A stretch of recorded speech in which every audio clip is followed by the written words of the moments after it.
आज सुनिए डॉक्टर पुष्पा सक्सेना जी की लिखी हुई उनकी एक प्रसिद्ध कहानी यादों के cherry blossom. Doctor Pushpa Saxena ji ने 250 से अधिक कहानियाँ लिखी हैं और सारी कहानियाँ पारिवारिक और सामाजिक पृष्ठभूमि पर ही लिखी गई हैं।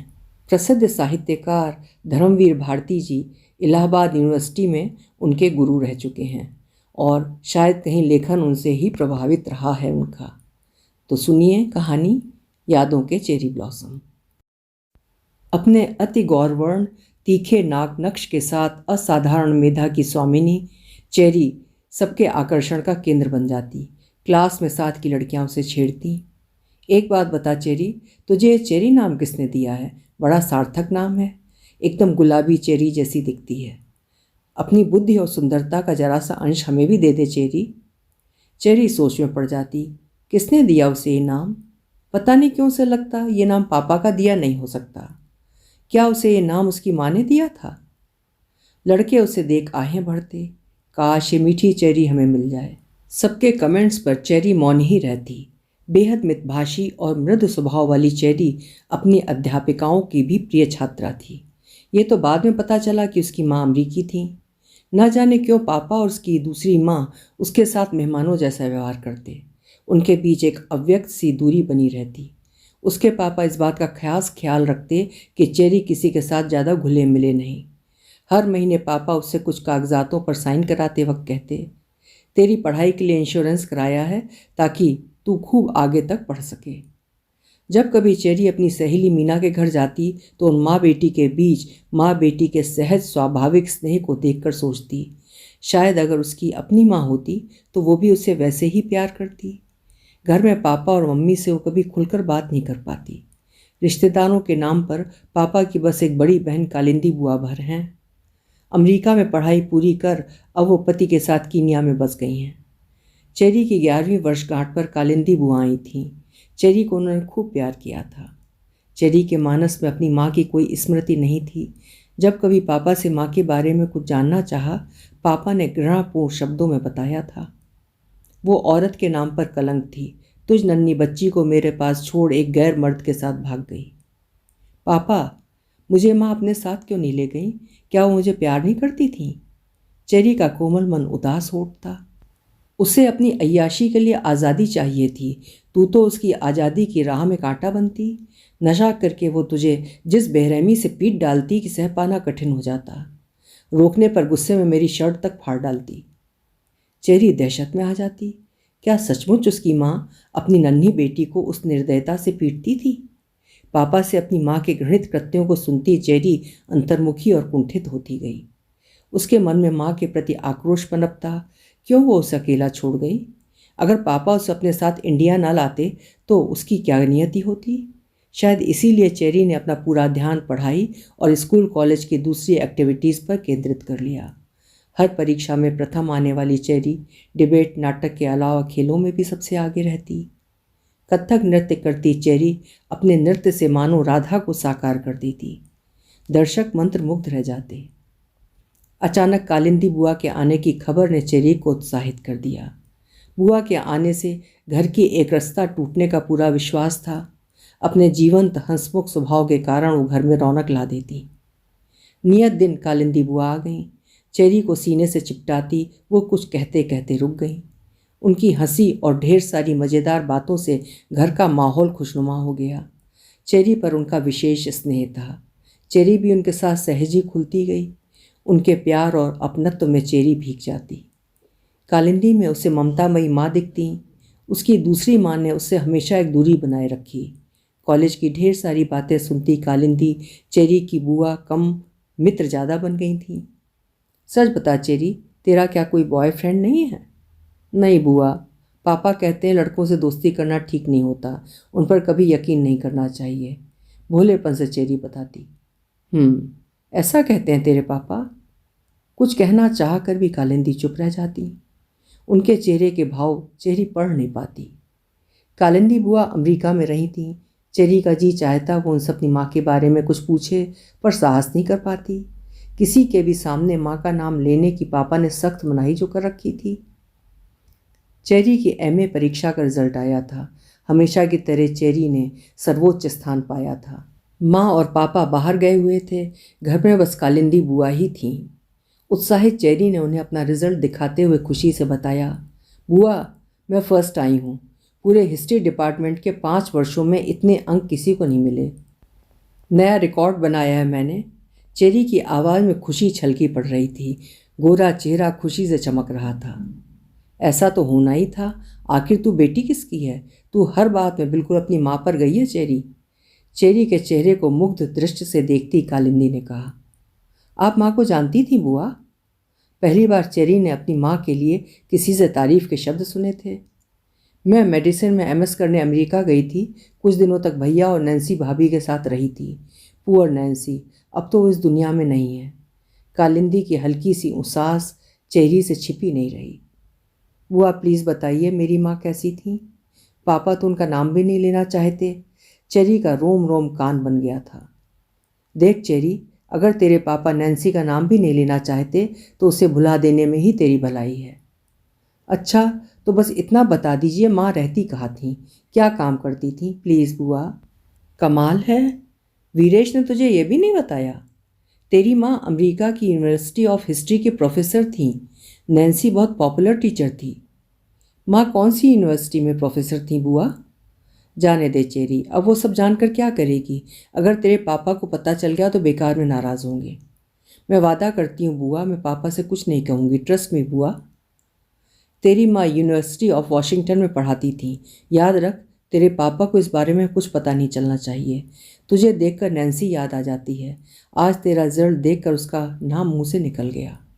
वीरेश भैया ने नैन्सी के बारे में बात करने से मना किया था, पर आज अचानक रुक नहीं सकी। एक बात बताइए, आप माँ को पसंद करती थी बुआ? मुझे नैन्सी में नापसंद करने लायक कभी कुछ नहीं दिखा। वो अपने विभाग और बाहर वालों के बीच भी बहुत लोकप्रिय थी। शायद ये दुर्भाग्य ही रहा कि वीरेश और नैन्सी साथ नहीं रह सके। मम्मी मुझे छोड़कर किसी और के साथ क्यों चली गई बुआ? क्या? ये तुझे किसने बताया? मुझे इस बारे में कुछ नहीं पता। कालिंदी के चेहरे पर ढेर सारा विस्मय स्पष्ट था। उस रात चेरी सो नहीं सकी। 2 वर्ष की बच्ची के रूप में चेरी माँ की यादें ढूंढने की असफल चेष्टा कर रही थी। देर रात तक जागने के बावजूद माँ की धुंधली सी छवि भी मानस में नहीं उभर रही थी। अचानक माँ के बारे में जानने की तीव्र इच्छा हो आई। वो सोच में पड़ गई, क्या ये मात्र संयोग था? जिस विषय की माँ व्याख्याता थीं, उसी इतिहास विषय में उसने एमए की डिग्री ली है। दूसरे दिन लाइब्रेरी में अमेरिकी विश्वविद्यालयों के पते कैटलॉग में ढूंढते हुए जब यूनिवर्सिटी ऑफ वॉशिंगटन का हिस्ट्री डिपार्टमेंट देखा तो मानो चेरी ने कोई खजाना पा लिया। डिपार्टमेंट की अध्यक्षा मिशेल पीटरसन के नाम लिखे पत्र में अपनी मां नैन्सी के नाम का उल्लेख करते हुए चेरी ने अनुरोध किया था कि वो उनके विभाग से शोध कार्य करना चाहती है, जहां कभी उसकी मां पढ़ाती थी। उस विश्वविद्यालय में शोध कार्य करना उसका स्वप्न है। पत्र के साथ उसने अपने परीक्षा परिणामों का भी विवरण संलग्न किया था। पत्र भेजने के बाद चेरी उत्तर की प्रतीक्षा उत्सुकता से कर रही थी। क्या उसे एडमिशन मिल सकेगा? अचानक उसके नाम फ़ोन आया था। फ़ोन पर स्वयं मिशेल पीटरसन थी। चेरी माई डियर, तू कहाँ है? यहाँ जल्दी आ जा, मैं तेरा वेट कर रही हूँ। मैडम, क्या मुझे एडमिशन मिल सकेगा? धड़कते दिल से चेरी ने प्रश्न किया था। हमारी नैन्सी की बेटी यहाँ से पीएचडी करेगी, ये जानकर बहुत खुशी है। तेरे रिजल्ट के आधार पर एडमिशन के साथ तुझे स्कॉलरशिप भी मिल जाएगी। तू चिंता मत कर। मेरे पास तो पासपोर्ट भी नहीं है, क्या करूँ? चेरी डर सी गई। तेरा जन्म अमेरिका में हुआ है, तू अमेरिकन सिटीजन है। अमेरिकन एम्बेसी तेरी मदद करेगी। मैं ज़रूरी कागजात तेरे अलावा एम्बेसी को भी भेज रही हूँ। तेरा पासपोर्ट बन जाएगा, देर मत कर। मिशेल पीटरसन की बातों ने चेरी के मन में आशा और साहस का संचार कर दिया। मीना को साथ लेकर चेरी एम्बेसी गई थी। भाग्यवश उसके स्कूल के सर्टिफिकेट पर भी उसका जन्म स्थान अमेरिका लिखा हुआ था। कंप्यूटर ने उसके जन्म स्थान की पुष्टि कर दी। एम्बेसी से शीघ्र पासपोर्ट बनाए जाने का आश्वासन पा उत्साहित चेरी घर लौटी थी। मिशेल पीटरसन ने जरूरी फॉर्म आदि भेजकर चेरी से जल्दी कार्रवाई करने को कहा था। फॉर्म भरकर भेजने के बाद हिम्मत जुटाकर चेरी ने अपने पापा से कहा था, पापा मैं अमेरिका से पीएचडी करना चाहती हूँ, मुझे एडमिशन मिल गया है। क्या? वीरेश जैसे आकाश से गिरे।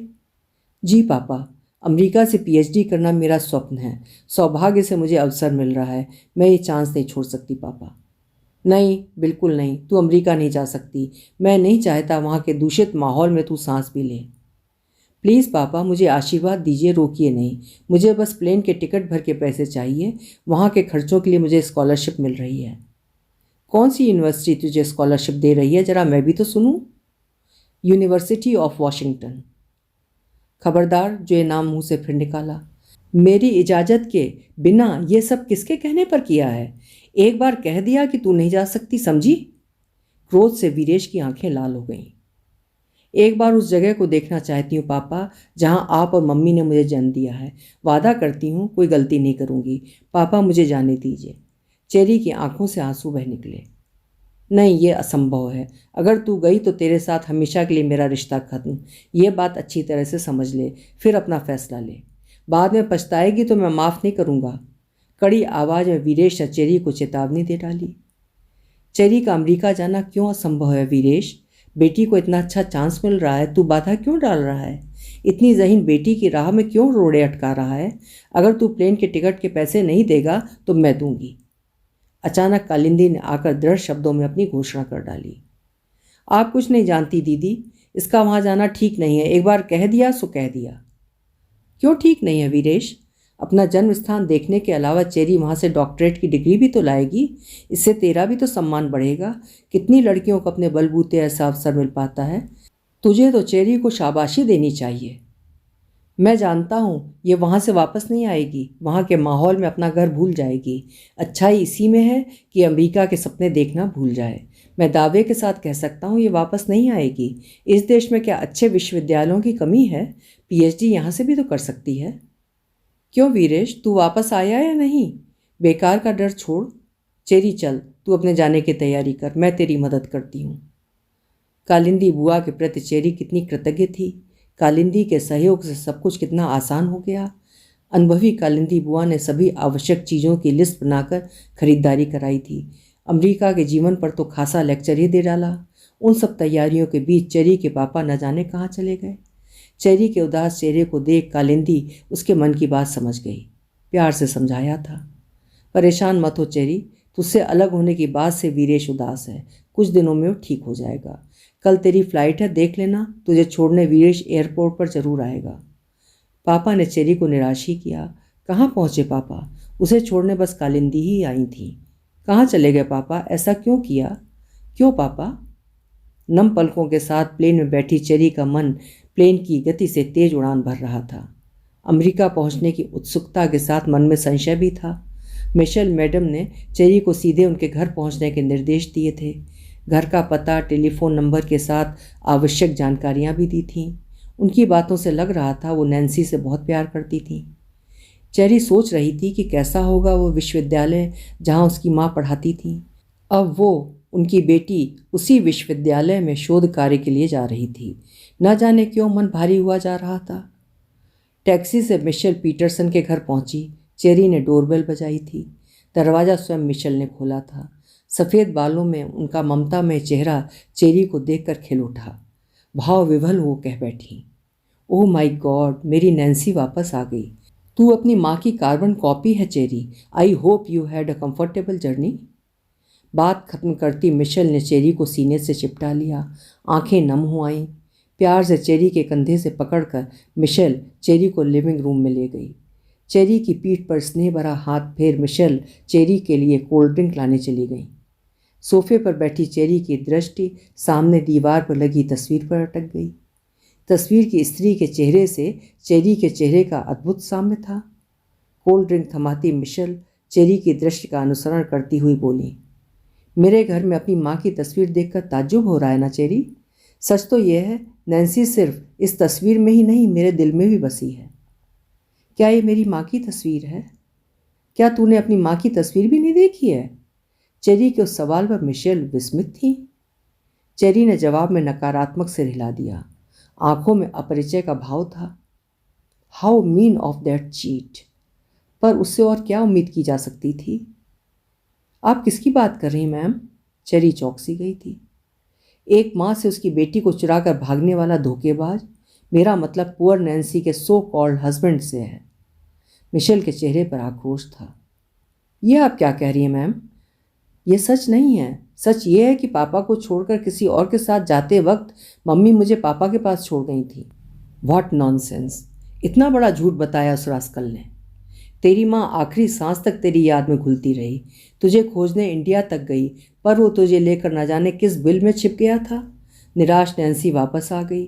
अपनी बच्ची की याद में आंसू बहाती नैन्सी की ज़िंदगी में कई पुरुषों ने खुशियां भरने की कोशिश की, पर वो अपने उसी धोखेबाज पति और बेटी की व्यर्थ प्रतीक्षा करती रही। उसकी तो जीने की चाह ही खत्म हो गई थी। मिशेल ने टिश्यू से अपने आंसू पोंछ डाले। स्तब्ध चेरी माँ के जीवन का वो सत्य सुन कोल्ड ड्रिंक मुंह से लगाना ही भूल गई। आज तुझे यहाँ देखकर नैन्सी की सोल को बहुत शांति मिलेगी। यहाँ सब उसे बहुत प्यार करते थे। उसने अपना अकेलापन और दुख मेरे साथ ही बांटा है। सच तो यह है वो कुछ समय मेरे सहारे ही जी सकी, वरना वो तो उसी दिन मर गई थी जब तेरा बाप तुझे लेकर भाग गया था। काश मैं यहाँ पहले आ जाती, माँ से मिल पाती। चेरी का गला भर आया। कल डिपार्टमेंट में नैन्सी को चाहने वालों से मिलकर तुझे अच्छा लगेगा। उसके कुछ स्टूडेंट्स अब यहाँ लेक्चरर हैं। उनके साथ बातें करके तू अपनी माँ को और ज़्यादा अच्छी तरह से समझ पाएगी। एक बात और, तू मुझे मैडम ना कहकर सिर्फ मिशेल या आंटी कहे तो खुशी होगी, प्यार से मिशेल ने कहा। जी आंटी, आपकी बहुत आभारी हूँ। अगर आपसे न मिलती तो मम्मी की जो गलत छवि दिखाई गई थी उसकी सच्चाई कैसे जान पाती। पलकों पर छलक आए आंसुओं को चेरी ने पोंछ डाला। डिपार्टमेंट के लेक्चर हॉल में पहुंची चेरी एक अव्यक्त वेदना से अभिभूत थी। दीवार पर लगी नैन्सी के चित्र के नीचे उसके जन्म और मृत्यु की तारीखें अंकित थीं। चेरी से मिलने कुछ युवा लेक्चरर और 2 प्रोफेसर आए थे। सभी के पास चेरी को बताने के लिए अपने अपने यादगार अनुभव थे। पति और बेटी के बिना अकेली रह गई नैन्सी ने अपने विद्यार्थियों और साथियों को अपना प्यार देकर अपना दुख बांटने का प्रयास किया था। मिशेल पीटरसन ने नैन्सी को छोटी बहन से भी ज़्यादा प्यार दिया और नैन्सी ने उन्हें बड़ी बहन जैसा प्यार और सम्मान देकर उन्हें हमेशा के लिए अपना बना लिया। ये वही लेक्चर हॉल था जहाँ उसकी माँ ने न जाने कितने विद्यार्थियों का मार्गदर्शन किया था। आज नैन्सी जीवित नहीं है, पर उसकी यादें कितने दिलों में जीवित हैं। पर उसकी एकमात्र बेटी चेरी के पास माँ की एक भी स्मृति नहीं है। याद है तो पापा के मुंह से सुनी झूठी घृणित कहानी। चेरी से कुछ कहने के अनुरोध पर चेरी ने कहा, सॉरी, प्लीज़ एक्सक्यूज़ मी, मैं बस आपके शब्दों में माँ को देखना चाहती हूँ। उन सबके अनुभवों ने चेरी को उसकी माँ की एक दूसरी ही ममतामयी, उदार, स्नेही स्त्री की छवि दिखाई थी। काश वो माँ के जीवन काल में आ पाती। रात में मिशेल ने चेरी को एक डायरी और कुछ कागजात थमाते हुए कहा, अपने अंतिम दिनों में नैन्सी ने ये सब देते हुए कहा था, मुझे यकीन है एक दिन मेरी चेरी मुझे ढूंढती हुई यहाँ आएगी। उसे मेरी डायरी और मेरी वसीयत के कागजात दे देना। मेरा सब कुछ उसके नाम है। पहले जो कुछ उसके नाम किया था वो सब तो उसका बाप चोरी करके ले गया। अगर मेरी बेटी ना आ पाए तो मेरा सब कुछ चैरिटी में दे देना। आंसुओं से धुंधली हुई नज़र से चेरी ने डायरी के पृष्ठ उल्टे थे। हेड ऑफ द डिपार्टमेंट ने भारत के मुगल कालीन स्मारकों का इतिहास विषय के डिसर्टेशन के लिए दिया है। मैंने विषय को बस दिल्ली और आगरा तक सीमित रखने की परमिशन ले ली है। भारत यात्रा को लेकर बहुत उत्साहित हूँ। आगरा में पहला दिन। ताजमहल को देखकर अभिभूत हूँ। प्यार का प्रतीक इतना भव्य मकबरा। मेरे सोच को पीछे से आई एक आवाज़ ने तोड़ा था। अगर आप ताजमहल का इतिहास जानना चाहती हैं तो बंदे से ज़्यादा अच्छा गाइड नहीं मिल सकेगा। नज़र उठाते ही एक मुस्कुराता युवक दिखा था। मैं वीरेश पाठक, हिस्ट्री विषय में एमए की डिग्री ली है। आपका ये गाइड क्या आपकी मदद कर सकता है? ओ श्योर, पर एमए की डिग्री लेकर भी गाइड क्यों बने हैं? कोई दूसरा काम भी तो कर सकते हैं। मैं अचानक पूछ बैठी। मेरे ख्याल में कोई भी काम छोटा नहीं होता मिस। इन स्मारकों को देखकर लगता है मेरा इनसे कोई पुराना नाता है। इनके बारे में दूसरों को बताने में बहुत आनंद मिलता है। वीरेश गंभीर हो उठा। वीरेश ने जैसे ताज को साकार कर दिया। मैं सोचती, क्या हिंदुस्तान का बादशाह मुमताज़ के प्यार में इस कदर डूब गया था? वीरेश को मैं मंत्रमुग्ध सुनती रह जाती। सिकंदरा और एतमाउद्दौला के बाद आगरे के किले के बारे में बताते वीरेश ने मानो आंखों के सामने तस्वीरें ही उतार दी थीं। वीरेश सचमुच अद्भुत गाइड है। अब दिल्ली जाना है। क्या वीरेश मेरे साथ दिल्ली जा सकेगा? मुझे दिल्ली के स्मारकों को स्टडी करना है। क्या आप मेरे साथ दिल्ली चल सकते हैं? वीरेश से पूछा था। दिल्ली क्या, अगर आप कहें तो मैं आपके साथ अमेरिका तक चल सकता हूँ। उसकी शैतान मुस्कान पर मैं लाल हो उठी थी। दिल्ली के ऐतिहासिक स्मारक दिखाते वीरेश के साथ साथ समय गुजारना स्वप्न जीने सा लगता। अचानक एक दिन मुझे प्रपोज कर वीरेश ने चौंका दिया। पर क्या मैं इसी पल की प्रतीक्षा नहीं कर रही थी? आपके लायक तो नहीं हूँ, पर आपको बेहद चाहने लगा हूँ। क्या मुझे जीवन साथी के रूप में स्वीकार कर सकेंगी? ना कहने का सवाल ही कहाँ था। हम दोनों हमेशा के लिए एक हो गए। मुझे लेक्चरशिप मिल गई है, व्यस्तता बढ़ गई है, वीरेश से विवाह कर खुश हूँ। पर वीरेश का समय कैसे कटेगा? वैसे वीरेश मस्त है, उसे काम करने की कोई जल्दी नहीं है, लेकिन सिर्फ टीवी देखकर तो समय नहीं बिताया जा सकता। आज मैं बहुत खुश हूँ। मेरे अनुरोध पर हेड ने वीरेश को टीचिंग असिस्टेंटशिप दे दी है। हेड ने शिकायत की है, वीरेश काम के प्रति सीरियस नहीं है, मेरी बात भी अनसुनी कर जाते हैं। घर में फ़ोन पर न जाने किसके साथ घंटों बातें करते रहते हैं। ऐसा लगता है जैसे कोई प्रेमी अपने प्यार का इजहार कर रहा हो। मैं हिंदी भाषा नहीं समझती। फ़ोन के भारी बिल देखकर पूछने पर कहते हैं मित्रों के साथ हंसी मजाक चलता है। परदेश में अपनों से भी बात ना कर पाएं तो मन उदास हो जाता है। शायद ये बात सच है। डायरी पढ़ती चेरी अचानक रुक गई। कालिंदी बुआ ने ही तो बताया था, उसकी दूसरी माँ पापा के साथ पढ़ती थी। दोनों शादी करना चाहते थे, पर पापा के पास कोई बड़ी नौकरी या पैसे नहीं थे। अमेरिका से पापा काफ़ी पैसे कमाकर लौटे थे। पापा ने अपनी उसी प्रेमिका के साथ शादी की है। चेरी को विश्वास हो गया, मम्मी का शक ठीक ही था। पापा फ़ोन पर अपने प्रेमिका के साथ ही बातें करते होंगे। चेरी ने अगला पृष्ठ खोला। आज मैंने एक फूल सी बच्ची को जन्म दिया है। मेरा जीवन सार्थक हो गया। इसका नाम चेरी रखूंगी। ये हमारे जीवन में चेरी की मिठास लेकर आई है। वीरेश को काम न करने का बहाना मिल गया है। बेटी के साथ वो घर में ही वक्त गुजारते हैं। हम दोनों का ज्वाइंट अकाउंट है। वीरेश बेहिचक पैसे निकालते हैं। उन्हें भविष्य की कोई चिंता नहीं है। मैंने चेरी के नाम से कुछ फिक्स डिपॉजिट और एजुकेशन का इंश्योरेंस लिया है। उसे ऊंची शिक्षा दिलाने में कोई कमी नहीं होनी चाहिए। ना जाने क्यों वीरेश की कोशिश रहती है चेरी बस उसके साथ ही रहे। चेरी मेरी सजीव गुड़िया है। उसे कितना भी प्यार करूं मन नहीं भरता। आज सुबह उठने पर चेरी और वीरेश घर में नहीं मिले। शायद चेरी को लेकर वीरेश पार्क गए होंगे। आज मेरा एक प्रेजेंटेशन है, लौटने में देर हो जाएगी। वीरेश को पहले ही बता दिया है। उन्होंने आश्वस्त किया है वो चेरी को संभाल लेंगे। चेरी को लेकर वीरेश न जाने कहाँ चले गए हैं। देर रात होने पर पुलिस में रिपोर्ट लिखाई है। मिशेल की तसल्ली पर भी आंसू नहीं रुक रहे हैं। ना जाने किस हाल में होगी मेरी बच्ची।